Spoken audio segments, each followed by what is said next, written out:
Ora viva, muito boa tarde. Hoje assim mais um passo neste caminho. Foi assim um convite espontâneo ao Peter Little John Cook para começarmos uma partilha não só sobre quem ele é, mas também principalmente sobre o trabalho que faz, que tem muito a ver com quem somos, né? Portanto, daí esta minha escola de redescoberta daquilo que somos para depois percebermos qual é realmente a nossa missão aqui. Então enderecei este convite ao Peter Little John Cook, que enfim, tem trabalhado há muitos anos já com as questões do desenvolvimento pessoal, da meditação, tudo que são questões muito relevantes que eu abordo aqui nesta minha escola, mas nomeadamente também e ultimamente tem trabalhado com a sexualidade sagrada, com o Tantra e até agora lançou-se na questão do dinheiro também. Portanto, tudo temas que o Jardineiro de Sonhos apela e que promove e que aprofunda e que ensina e que aprende todos os dias e com cada pessoa que me vai acompanhando neste caminho. Vamos só esperar um pouco que ele entre também aqui na nossa conversa. O Peter, para algo que vai ser muito interessante. Mais uma vez, nada é por acaso. Lembrem-se das pessoas que vão encontrando, os momentos em que vamos encontrando essas pessoas e as aprendizagens que daí surgem. São bastante importantes e então não vamos descurar isso e vamos estar atentos, precisamente, lembrem-se, às solicitações que a vida vos manda e que sentem cada vez mais. A meditação apura isso, essa sensibilidade para apurar aquilo que realmente temos que fazer e que, como dizia o Peter, eu vou aqui convidá-lo a participar, já é mais difícil não fazer do que realmente fazer, dar o passo de iniciar. Vamos ver se vamos convidar aqui o Peter a entrar.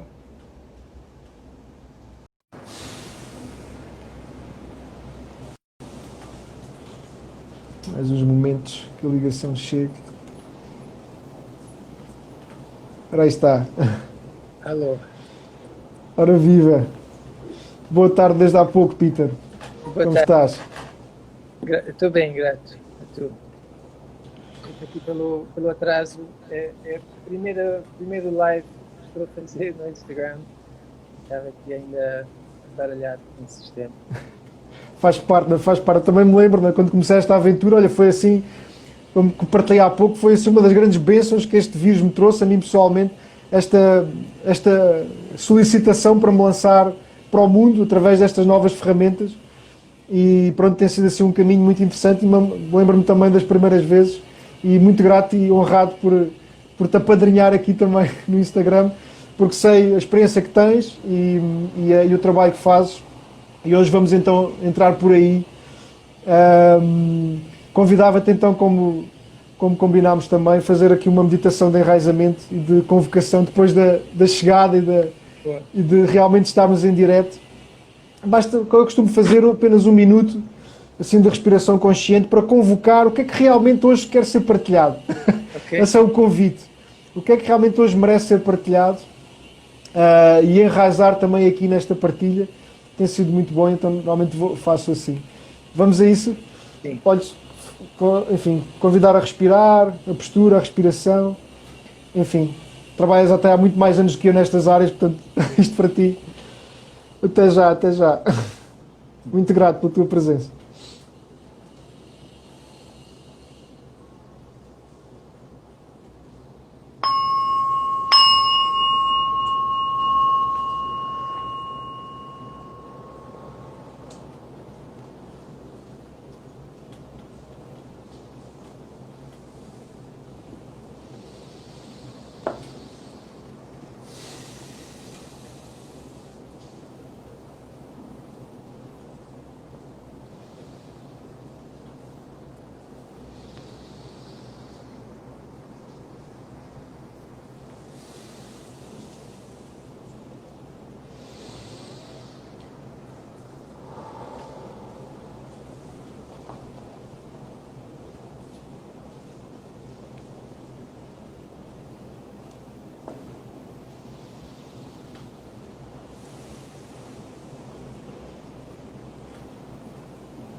Muito grato por mais este momento. Mas vamos sem pressas, mas também sem demoras. Perceber então quem é o Peter Little John Cook. Quiseres partilhar a tua história, muito curioso por saber e por te ouvir. Este espaço é teu e muito grato por teres acedido a este convite. Grato, José. E se surgir em qualquer momento alguma pergunta, então também faz em tempo real. Não se estás a ver alguma coisa que esteja a dizer, porque estou aqui também para ti e para vocês. Então, se surgir no chat alguma pergunta, também estou aberto a responder eu vou estar atento, vou estar aqui atento também aos comentários. Ok. Força. Então, a pergunta do meu percurso, até como eu trabalho em conferências, em workshops e às vezes sou convidado para participar em algum evento assim, e as pessoas pedem-me informação biográfica acerca do meu percurso. E normalmente, em vez de só fazer um copy-paste daquilo que já está escrito, eu penso no o que é o meu percurso, o que são os pontos importantes, relevantes, o que é a razão por eu estar a fazer o que eu faço. E ao longo desses anos tenho acabado por fazer assim, tenho visto várias linhas e vários acontecimentos, várias coisas que me levaram onde eu estou. Não é uma coisa linear de dizer, bom, aconteceu isso e por causa disso só desencadeou o meu percurso. Há todo um conjunto de fatores a conspirar, vamos dizer, para eu ter eventualmente escolhido o caminho escolhido ou ter sido levado pelo caminho que fui.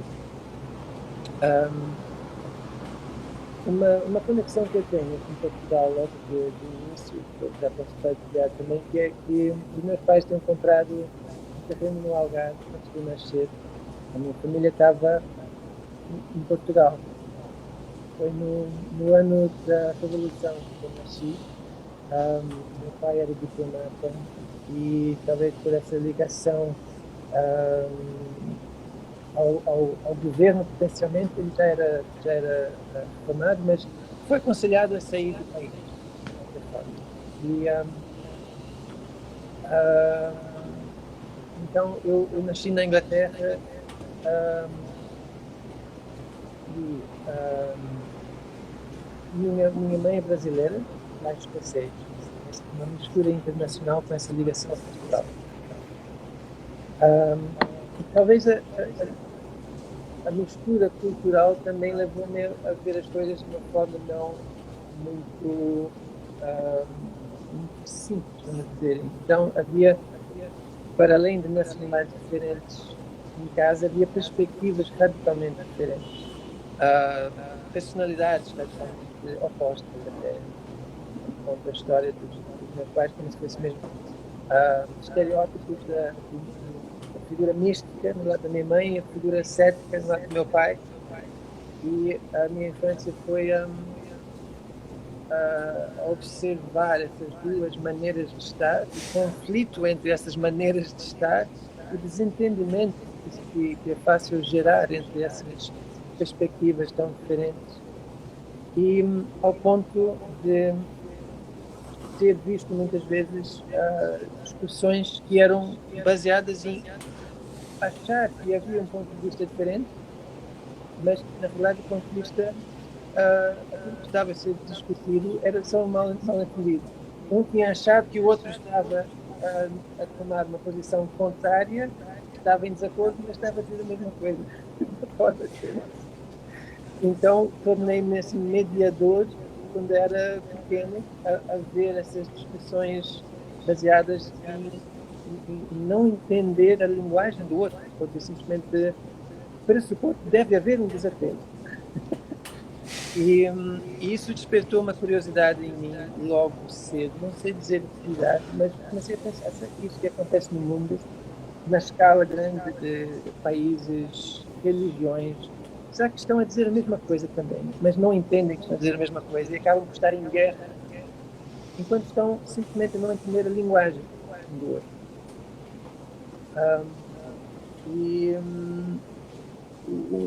Um outro acontecimento que me influenciou bastante foi ter vivido durante um tempo em Londres numa casa assombrada.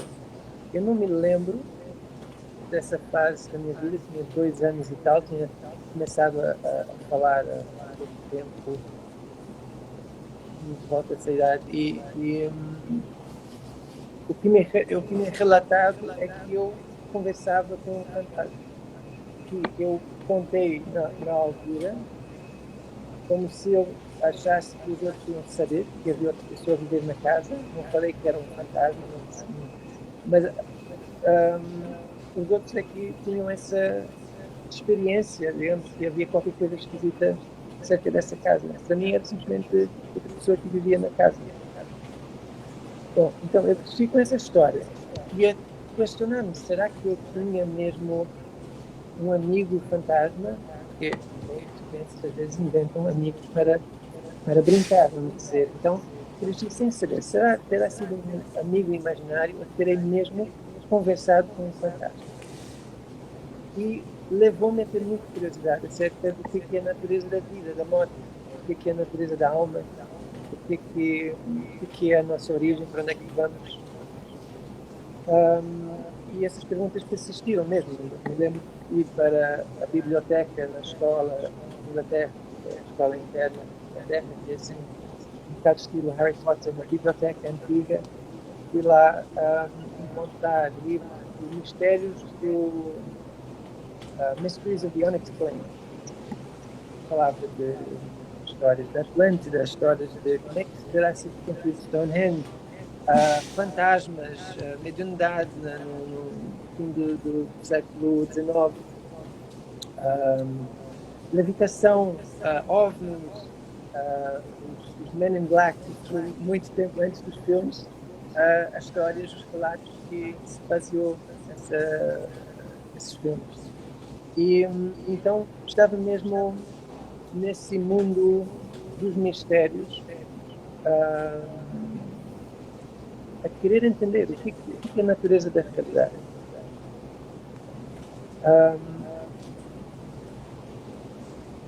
Chegou ao ponto de ser um bocado uma coisa obsessiva. Eu queria mesmo descobrir o que está por trás do véu do nosso entendimento como seres humanos.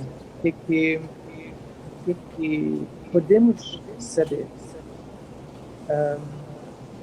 Eventualmente interessando-me também pelos ensinamentos de filosofia, da psicologia, da religião.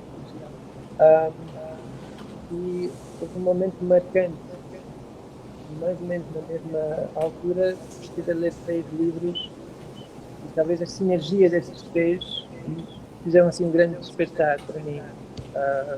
Mais ou menos com 16 anos, li a filosofia do Platão, relatar o semestre de Sócrates, e questionava absolutamente tudo.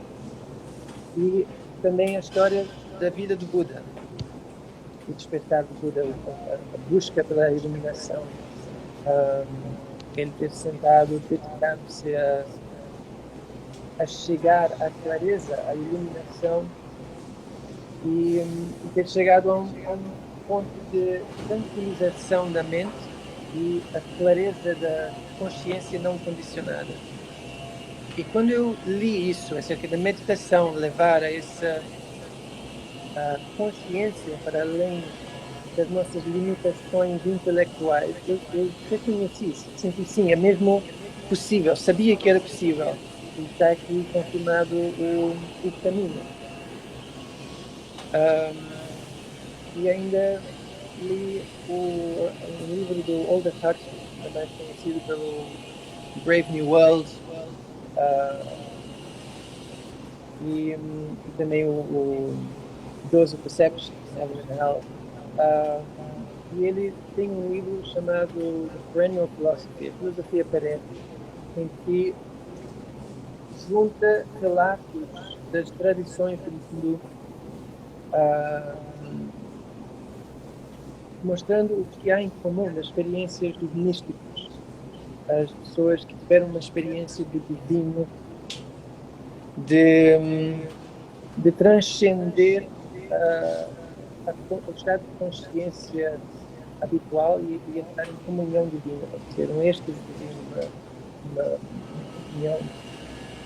E a linguagem tinha sempre algo em comum, apesar de haver esse simbolismo próprio a cada cultura, havia uma mensagem, uma constatação que era a mesma, de que há uma realidade transcendente, vamos dizer, realidade que transcende o nosso sentido e o nosso entendimento intelectual e que é sentida como leva uma declaração a dizer que Deus é paz, Deus é amor. Não era apenas um dogma, mas uma constatação, uma vivência desses mitos. Seja qual for a época, qual for o país, a cultura, havia essa experiência em comum. Então foi assim uma confirmação. Não é só uma coisa do budismo, não é só uma coisa de uma época específica, de uma pessoa ter tido uma experiência que talvez mitos a ser disso. É mesmo uma experiência possível para o ser humano.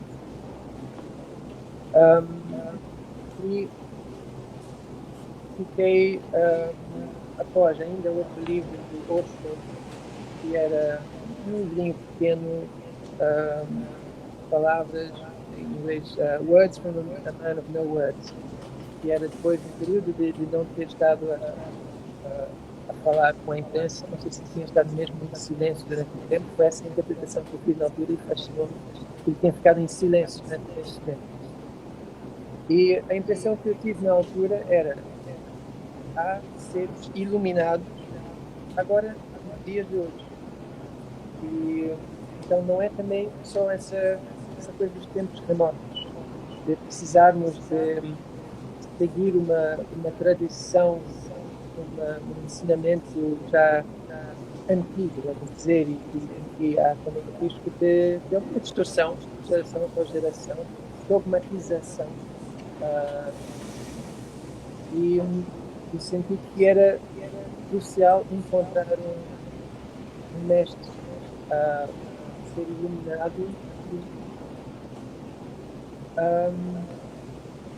e até tatuei um símbolo que para mim ia ser uma lembrança de que o mais importante era atingir a libertação, era a iluminação, uma coisa que eu questionei-me: será que essa é uma fase? Será que as pessoas passam por isso? Passam pela fase de perguntar-se o que é o significado da vida? Mas, olhando à volta do mundo, vai ser que as pessoas, é uma fase que passa, as pessoas depois vão viver as suas vidas. E essa fase de curiosidade, de questionamento, parece que passa. Então, foi como praticamente um branding, como se diz, eles fazem um legado, ficar impresso no meu próprio corpo, para nunca poder me esquecer da importância que tinha para mim a iluminação, a libertação. E pouco tempo depois de ter sentido essa decisão mesmo clara, eu preciso encontrar um mestre de trabalhar depois de ter tido essa decisão, pouquíssimo tempo depois, o pai de um amigo meu, também era amigo, e nunca tinha falado de espiritualidade, mas ele de repente disse para mim: devias conhecer o meu mestre. E fiquei mesmo surpreendido, porque foi do nada. E de repente disse-me que ele praticava Kriya Yoga, e o mestre ia de vez em quando para a Holanda, e depois combinei para ir fazer a iniciação em Kriya Yoga. Nessa altura também já tinha algumas vezes ao festival Mind of the Spirit em Londres, conhecido assim várias pessoas de várias culturas, a cultura indígena do Peru, alguns instrutores budistas, pessoas taoístas, também escolas esotéricas, teosofia, Santa Cruz, estava a tentar entender através de todas as fontes possíveis o que era o conhecimento espiritual da humanidade, que era a nossa herança de sabedoria e que estava para além do véu. Um fascínio pelo potencial humano também. Então, esse encontro, tanto com o mestre meu que era Paramahamsa Hariharananda, ele estava lá com o seu discípulo, que depois passou a ser o mestre da linhagem após ele. Estavam os dois a dar as iniciações. E foi muito impactante em vários aspectos. Uma das coisas que eu conto na história é, vou falar caso depois, uma é que estava lá na parede do ashram imagens da linhagem, uns cinco mestres da linhagem. Já ouviu falar da biografia do yogi, de Yogananda, já ter ouvido falar de yoga. Havia lá, então, pessoas dessa linhagem, mas havia também Jesus, ali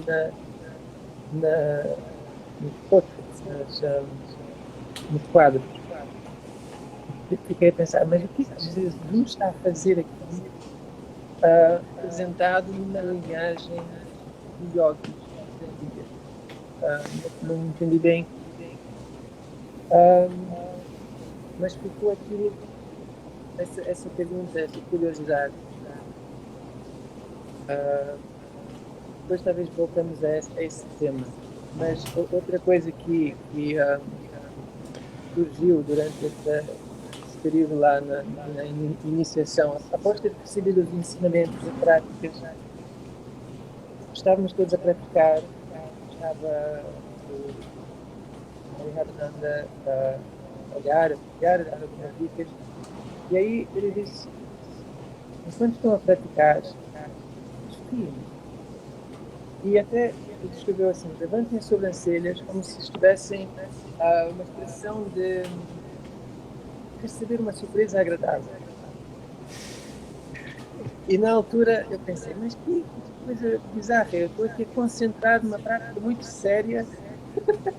Estava fascinado com o secretismo, o esoterismo dessa prática iniciática, e não compreendi na altura mesmo que poderia beneficiar de estar ali a fazer uma cara, não é? Um sorriso, uma expressão facial, de forma é que isso tinha a ver com essa prática tão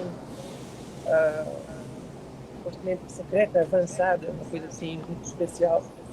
E foram anos e anos de práticas antes de uma vez estar sentado a fazer a Kriya Yoga, anos depois. E senti-me num estado de graça, senti-me com um sorriso na cara, mas não tinha sido intencional, de ser suposto, estava simplesmente assim num estado de graça. E me apercebi que o estado do corpo, o estado que podemos induzir fisicamente, a nossa postura, em termos não só de funcionamento do corpo, mas a nossa expressão, da parte da nossa postura, pode induzir um estado de abertura, um estado de relaxamento, um estado até um estado de graça, de expansão de consciência. E aquela dica que menosprezei na altura, de sorrir, abre a expressão facial como se estivesse a receber uma surpresa agradável.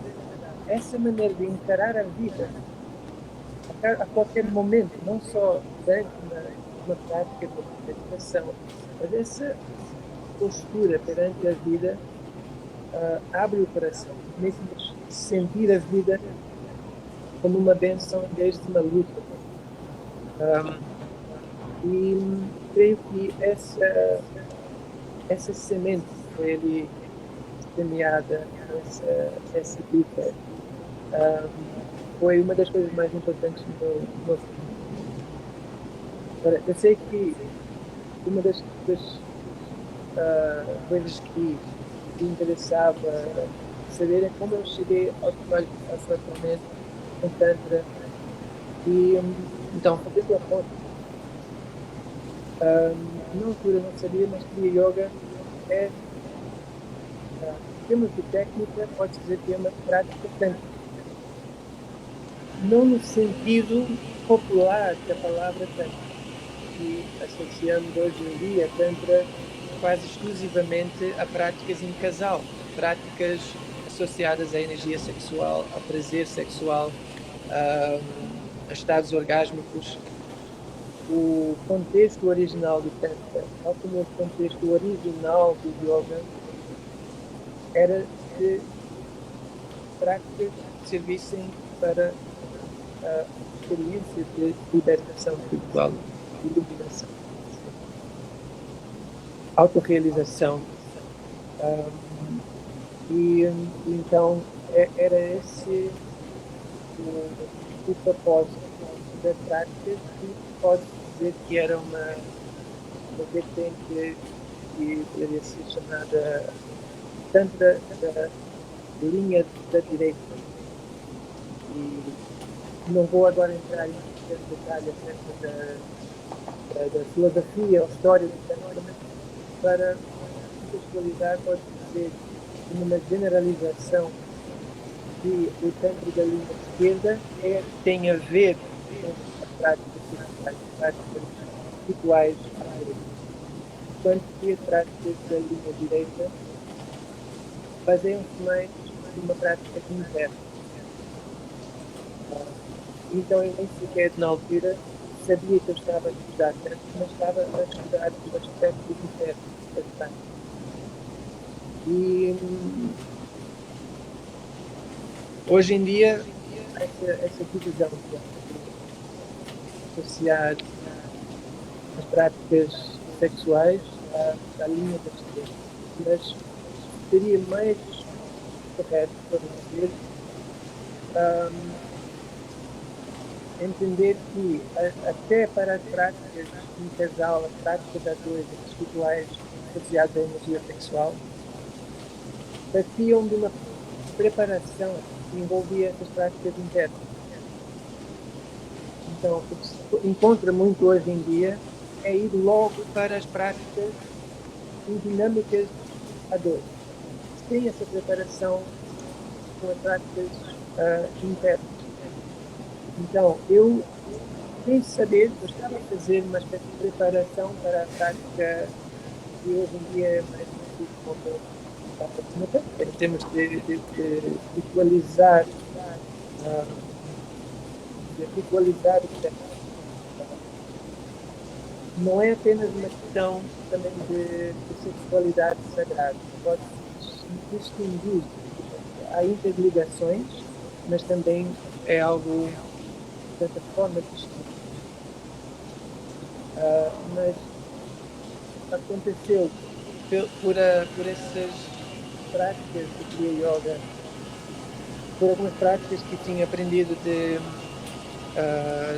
da tradição taoísta, por ter também adquirido algumas práticas de terapias energéticas, de ter praticado meditação. Esse conjunto assim de práticas levaram-me nas minhas relações sexuais a começar a intuitivamente trabalhar energeticamente a consciência e a energia, a energia vital. Estar a circular a energia, a despertar a energia do meu parceiro, a induzir movimento da energia do meu parceiro. Mas era de uma forma que não estava preconcebida, não estava a ritualizar, não estava com intenção, era simplesmente surgia essa conversa, essa relação com a energia. essa mudança com a energia. Então, uma parte da minha relação com o Tantra, da sua vertente sexual, foi assim, diretamente através da experiência espontânea, vamos dizer. Foi resultado de prática, mas não foi uma prática técnica. Foi uma prática espontânea a surgir, talvez por causa de outras técnicas que tinha interiorizado, que tinham começado a fazer parte de mim. Eu estou a falar muito, mas estou a simplificar muito também. Nunca podia estar aqui a partilhar, Sim. que faz parte da história. Talvez... Deixa-me aqui fazer um contraponto, porque já partilhaste tanta coisa, muito rica, e eu acho que pronto, senti logo que ia ser assim, não é? Porque estamos a abrir portais com uma profundidade e uma vastidão grande, não é? E é muito interessante, e para mim, por isso é que eu pedi a questão da história, e precisamente não é a questão de partilhares a biografia, mas sim precisamente estes momentos que nós sabemos que nos reconectam, no fundo. Eu ressalvo aqui algumas coisas que tu disseste, não só aquela questão de quereres carimbar a questão de onde é que querias chegar, que foi importante para ti, da questão da libertação, porque eu também foco muito isso, que eu acho que é uma questão de relembrar. E depois há momentos da nossa vida que realmente nos conectam, nos relembram, espera aí, mas eu vim para fazer algo mais. E esta questão do por trás do véu, ainda no último direto que fiz com o João Correia sobre o Sagrado Masculino também, sobre um bocadinho sobre a história dele, ele falava muito do que é visível e o que é invisível. E depois, eu acho que estamos neste ponto fantástico, na história da humanidade talvez, em que estamos a aprender a recuperar toda esta sabedoria ancestral. Tu falavas que tem relações com vários pontos do mundo, vários pontos de sabedoria. Lá está, diz que também Jesus até esteve na Índia também, pelo menos conta essa história e essa ligação também entre... Eu realçava isso, no fundo essa sabedoria que sempre cá esteve e que está em nós, está em cada um de nós. E agora o trabalho também tem muito a ver com o meu trabalho. Como é que nós trazemos isto para o dia-a-dia, não é? Não ficar só, lá está, nos mestres iluminados e realmente trazer esta iluminação, esta consciência para o nosso dia-a-dia, para a nossa vivência diária. E é muito interessante que, olha, eu realço isto, também me diz muito, esta questão de tu teres sido desde tenra idade, de seres chamado a mediar, não é? E saberes comunicar e perceberes, e realmente também acho que estamos muito nisso, não é? Como é que nós unimos, lá está, este misticismo com o dia-a-dia, para realmente esta ciência com a espiritualidade, como é que nós vivemos isto no dia-a-dia. Há outra palavra que também... e depois é tão simples como, por exemplo, falaste muito, nós também na meditação transpessoal, falamos em 3 pontos, a postura, a respiração e a atitude. E dentro da postura está aquele convite, está o gato, dentro da postura está aquele convite, ele também quer participar, mas vou apanhar aqui na fotografia. Esta ficou fantástica. No fundo, este convite, ele sabe o que é que nós estamos a falar. Este convite ao simples sorriso, não é? Que quando nós nos permitimos conectar com aquilo que nós... E não esquecer isso, porque no fundo é um relembrar daquilo que já sabemos. Enfim, há aqui muitas coisas muito interessantes que, mais uma vez disseste, eu acho que isto é mesmo um início de um caminho que podemos fazer em conjunto. Mas eu realçava, tu falas numa questão, penso que num dos últimos vídeos que eu vi teu, que era a questão do embodied. Como é que nós trazemos isto para o corpo, não é? Como é que nós realmente... Isso acho que tem muito a ver com a experiência que temos, por isso é que eu acho que a nossa história é isso mesmo. E eu focava este aspecto. O que é isto do embodied? No fundo, se calhar incorporar, não é? A importância de trazer para o corpo, porque isso traz-nos ao agora, traz-nos ao presente, não é? Sim. E depois se tu pudesses resumir, se é que consegues, tipo numa frase, conseguires definir o que é o Tantra, sim, o que é o sagrado masculino e o que é a sexualidade sagrada. Esses 3 pontos que nós falámos aqui, o que é que realmente nós queríamos abordar.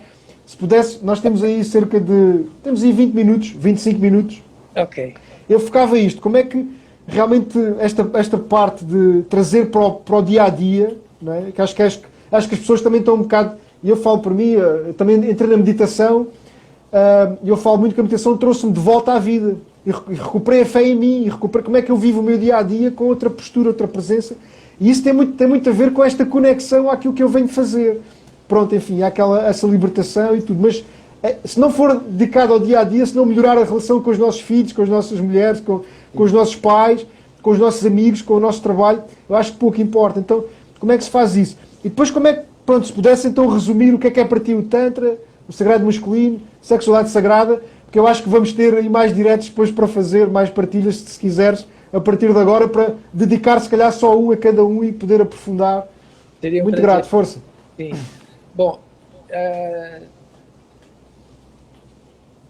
talvez a melhor maneira de eu, de forma curta, definir o Tantra seria contrastando com outras tradições. Porque o Tantra tem muitas vertentes. Simplesmente tentar definir vai acabar por sempre ignorar muita coisa e deixar de fora. Portanto, começaria por dizer, é uma tradição espiritual dedicada à iluminação, como muitas outras. Onde se distingue é por não só focar no transcendente, não só focar no divino como algo transcendente, mas também imanente. E a ideia do masculino e o feminino no Tantra também não é apenas o nível humano e a união humana, mas a união, pode dizer, céu e terra. Também é o simbolismo do taoísmo. E, nesse caso, o céu transcendente, que é a parte do divino que é mais familiar nas tradições espirituais. O céu. Mas também a terra, a mãe, ou Shakti, o universo manifesto, o corpo, a energia vital. Tudo isso é o sagrado divino também. Então é essa relação com, e aí entra a questão do embodiment. Nós estamos só à procura do divino no silêncio, no retiro mudo, a tentar recuperar o bem-estar, retirando-nos. Aí podemos chegar a essa transcendência, sentir a paz do divino transcendente. Mas, tal como estás a dizer, como é que se traduz no plano da vivência relacional?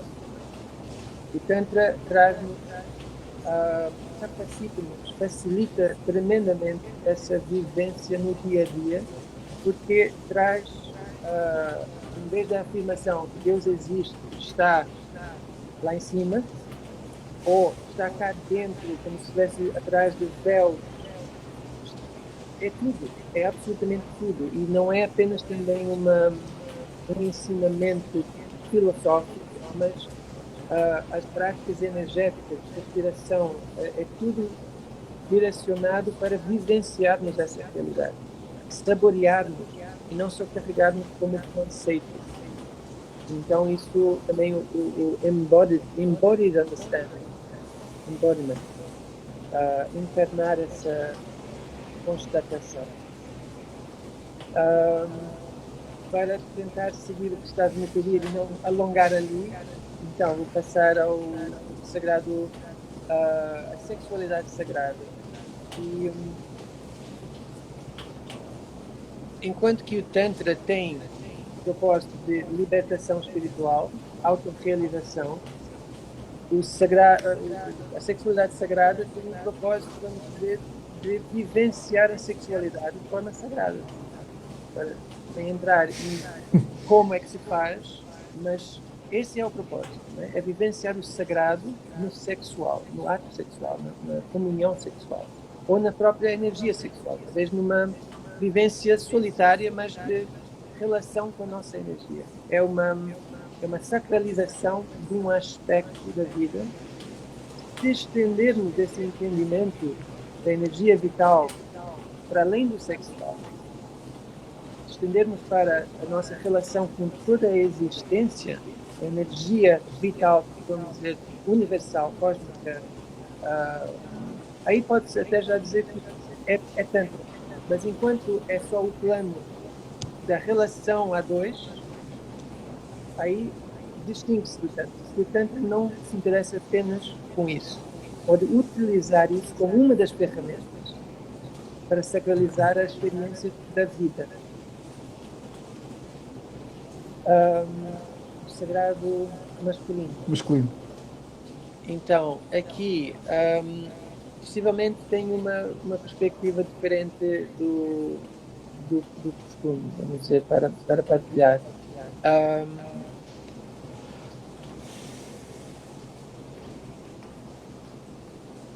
E é muito controverso dar um papel ao masculino e um papel ao feminino. Especialmente hoje em dia, em que põe-se muito em questão esses papéis, essas pré-definições do que é suposto sermos. Há muita busca por liberdade de expressão, de identidade. Então, pode parecer um retrocesso estar a padronizar o que é o sagrado masculino, como se estivesse a dizer o homem é suposto ser assim.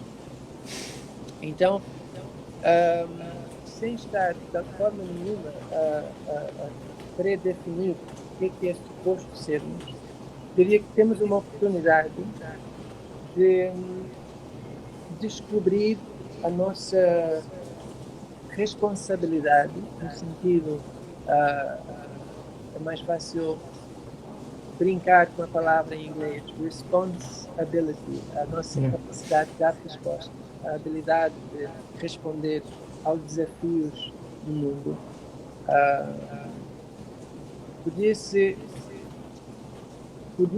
não afirmo que tem que ser ou devia ser assim, mas pode-se dizer que é uma característica masculina a de tentar gerir a relação com o mundo, no sentido de tentar mudar o mundo.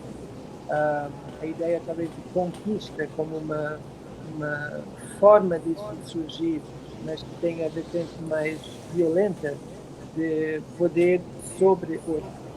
Mas exercer poder, no sentido que não precisa ser sobre outros, mas de simplesmente estar em contato com o nosso poder de uma forma que parte de um estado de enraizamento, centramento e sensibilidade, que permite-nos trazer o nosso poder ao mundo de uma forma construtiva, de uma forma harmoniosa, criativa, colaborativa, colaboradora, sinérgica, em vez de imposição de poder. Então, o que me interessa no sagrado masculino é essa parte de o que é esse potencial, não só dos homens, porque eu acho que temos as dinâmicas femininas e as dinâmicas masculinas em cada um de nós. Então não estou a falar da responsabilidade de ser do homem estar a exercer esse papel de poder no mundo, mas de haver uma espécie de necessidade de todos despertarem esse potencial de empoderamento, vamos dizer, empoderamento, de participação ativa no mundo, mas não apenas no sentido reativo, de combater o que achamos que está mal, mas de trazer uma energia de inspiração que vem de enraizamento, de centramento e assim encontrar uma maneira de colaborar com o mundo e a energia evolutiva. Vamos dizer, passarmos a ser mais eficientemente expressões de um impulso evolutivo.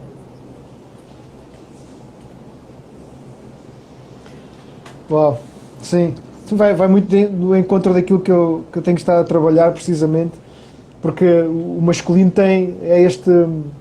no fundo, esta energia de materialização, não é? De realmente estar, de dizer presente, mas o que eu tenho aprendido é que se nós não integrarmos, e é como tu estavas a dizer, não é? E realçar isso, não é? Cada pessoa tem as duas energias, não é? E eu comecei por dizer que estava a trabalhar este tema porque me apercebi que o meu masculino estava desequilibrado e estava com esta minha incapacidade de materializar ou de estruturar aquilo que já sabia que o sentido profundo eu sempre tive à procura e sempre norteia as minhas ações. Esta questão do sagrado, na altura não lhe chamava isso, não é? Mas agora tem este privilégio que é nós, como se diz na escola transpessoal, nós podemos acompanhar o sagrado, não é? E o sagrado da vida. E então eu estive a fazer esse trabalho nos últimos anos. O meu sonho, o meu projeto atingiu níveis de materialização nunca antes vistos, porque realmente houve esse trabalho feito na minha vivência e essa energia feita. Eu relacionava isso, ainda amanhã vou falar na minha comunidade no Facebook, vou falar sobre a criatividade e o vazio fértil que vem de dentro, não é? E como é que nós usamos a nossa energia realmente de forma criativa. E eu fui aprendendo que isto realmente, eu não posso esquecer o feminino que tenho em mim para poder usar de forma construtiva e criativa, porque realmente é este poder. E eu também, há pouco tempo também foi posto, foi o Nuno Salema, num dos últimos nos diretos que fiz, me pôs esta questão da responsabilidade que eu achei deliciosa, não é? Eu nunca tinha visto esta definição assim, desta forma, e realmente às vezes é tão simples, as pessoas ouvimos a coisa de uma outra forma e aquilo realmente ressoa em nós, e realmente esta habilidade para responder perante a vida e participar à nossa única e preciosa maneira. Depois eu também realço muito isso, como é que nós realmente conseguimos fazer parte do fluxo da vida, contribuindo realmente, que só cada um de nós sabe contribuir à sua maneira, e isso é precioso, isso é muito, muito bonito. E ao mesmo tempo ter esta ligação com o todo, ter esta ligação com o todo em nós e depois na relação com o outro. E saber comunicar isto para não haver mal-entendidos, que eu voltava ali ao primeiro ponto que tu tocou, e realmente nada é por acaso, não é? Tu teres nascido numa família em que realmente foste logo desde ter idade, e é engraçado como nós, estas bênçãos encobertas da vida, e quando nós ganhamos consciência de realmente todos os passinhos que demos, é para estarmos aqui hoje, os dois, neste caso, realmente a aprender e a nutrir-nos um ao outro, e eu agradeço-te imenso por esta oportunidade também. No fundo, e eu falei sobre isso a semana passada no direto sobre a alquimia do céu e da terra, como é que se faz esta ligação e esta conexão entre aquilo que realmente mais ansiamos por ser e nos continuamos a fascinar por este mistério da vida. No fundo, eu associo muito isto ao feminino também e ao feminino em cada um de nós, neste mistério da vida, que está para além daquilo que é aparente, daquilo que é mais aparente. E também na sexualidade, não é? Estou também cada vez mais preparado, digamos assim, para aprofundar esse tema, não é? Como é que nós vamos para além do prazer, ou do prazer superficial, ou da satisfação que muitas vezes não nos deixa cheios realmente, mas, enfim, é um bocadinho por aí o que é que realmente nos dá a vida e desde onde é que nos dá a vida. E eu, enfim, olha, temos aqui cerca de 10 minutos. Eu ia-te perguntar, de tudo isto, não é? De toda a tua história, se é que consegues, e todos os temas que trabalhas e dos anos e anos que tens de experiência, para selecionares aí 1, 2, 3, o que houver tempo, de aprendizagens essenciais. Porque o meu trabalho vai muito neste sentido, de tirar o sumo, de tirar realmente a síntese. O que é que realmente tu gostavas de dizer em 10 minutos em relação a toda a tua experiência? O que é que tu realmente aprendeste? Que realmente também te melhorou o teu dia-a-dia e a tua vivência, no fundo, a tua vida. No fundo, estamos à procura desta felicidade, desta realização no nosso dia-a-dia. Não é? Imensa gratidão, Peter. Muito grato e parabéns pelo trabalho que fazes e pelo percurso que fizeste. Igualmente, muito grato.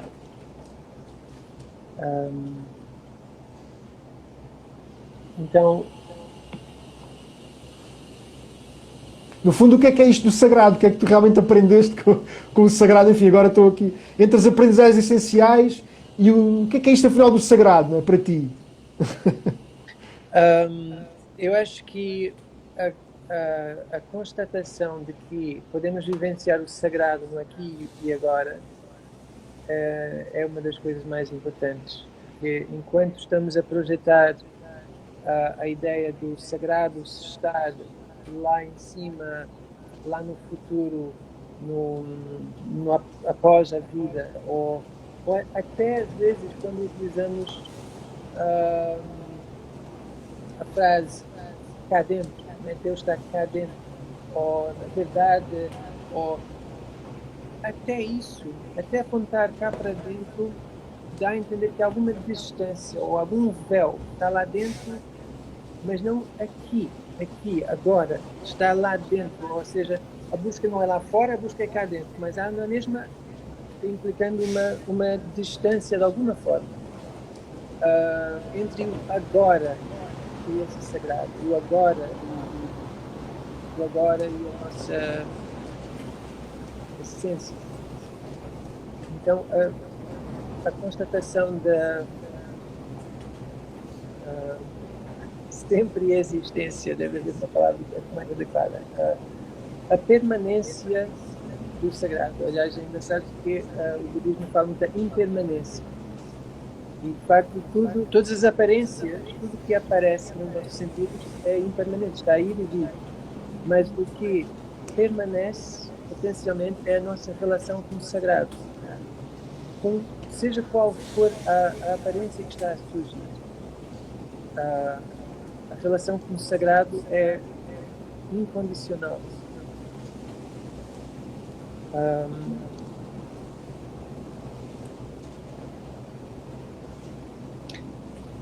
A possibilidade de termos acesso ao divino é algo que também foi uma despertar da mente, que não é uma coisa que aprendemos em geral. Talvez hoje em dia, cada vez mais na espiritualidade, a espiritualidade popular, cada vez mais há uma espiritualidade no ar, temos de haver facilidade em falar desses temas. Quando eu desci, não era bem assim, e era mais comum a ideia da espiritualidade estar associada à religião, estar associada a uma crença, estar associada a um dogma, um esforço, e não há uma relação inata.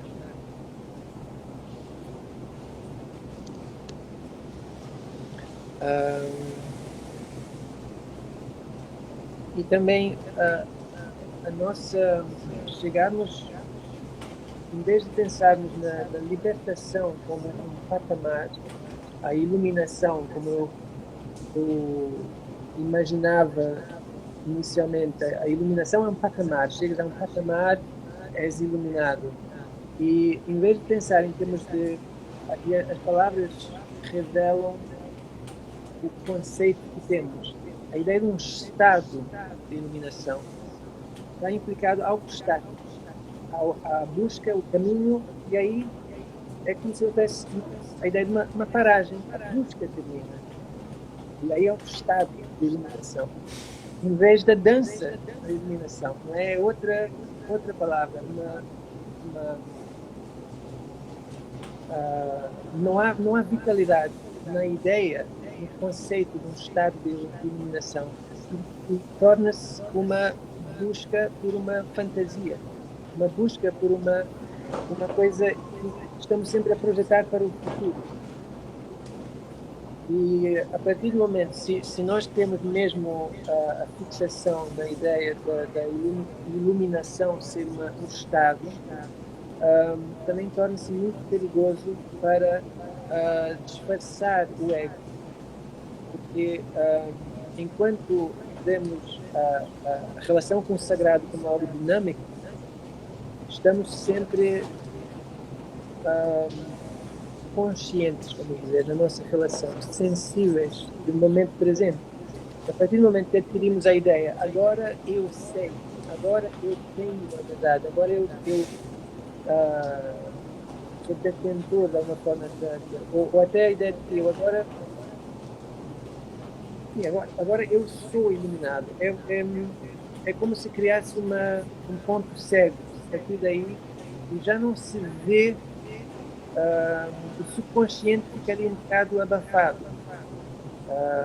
torna-se uma sombra. Então, isso foi uma das grandes constatações, ver pessoas que estavam num nível, podia dizer, avançado de compreensão espiritual, mas que acabavam por estar num estado de consciência um bocado perigoso por causa da relação que tinham com o ego. O ego tornou-se uma coisa que já não conseguiam ver. Eu acho que esses pontos não são muito claros, são tipo, a explorar vários temas, mas provavelmente vamos conseguir ser conciso aqui. Consegues só explorar esse ponto aí, em relação disso ser perigoso, essa relação com o ego que estavas a falar, essa consciência. Eu percebo-te muito bem, porque quando lá está, até a sede da escola transpessoal chama-se Kaizen, que é a evolução contínua. Portanto, não há no sentido que a vida não há paragem. Quando nós atingimos um estado de perfeição, só se for... não há estagnação, não é? Nesta ideia que, ok, não podemos dizer que já... Como aquela ideia que não sabemos dizer que já sabemos tudo, não é? Porque há sempre mais, há sempre esta noção de movimento, não é? Mas se quiseres explorar essa questão de... Onde se calhar vai ter que ficar para depois. Não, mas ainda temos uns minutinhos. Fiquei curioso. Essa questão da consciência perigosa com relação com o ego, se quiseres explorar mais um pouco. E fica já o convite para fazermos só um sobre sexualidade sagrada e só outro sobre o dinheiro, que também estás a começar a falar sobre isso. E eu como economista, fico muito curioso. Também já tenho mais convites para falar sobre esses dois temas, então, olha, acho que vai ser interessante. Muita gratidão, Peter. Força. Então, quando há o que pode acontecer numa experiência de despertar espiritual, uma experiência tremenda de dissolução daquilo que achávamos que éramos, pode acontecer de precipitadamente, vamos dizer assim, coagular uma nova identidade. E ora essa, eu agora sou iluminado. Eu vivenciei a dissolução do ego, porque subjetivamente é isso que aconteceu na ruptura total do conceito de quem éramos, na constatação de uma infinidade da consciência, de não haver separação, de haver, tudo é um, vamos dizer, essa compreensão vivencial, de repente parece que não há ali lugar para um ego, porque vemos a realidade.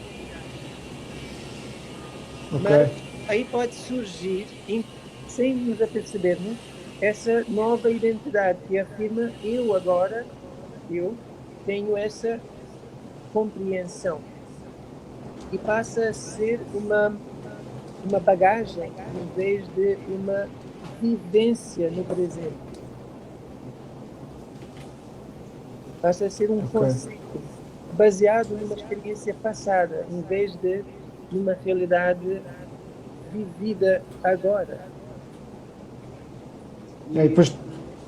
Mas é tão impactante a experiência que podemos nos tornar cegos a esse ato sutil da mente a voltar à mesma relação com o mundo, a mesma relação, que é estar no abstrato, estar numa relação com os conceitos em vez de com a vida neste momento.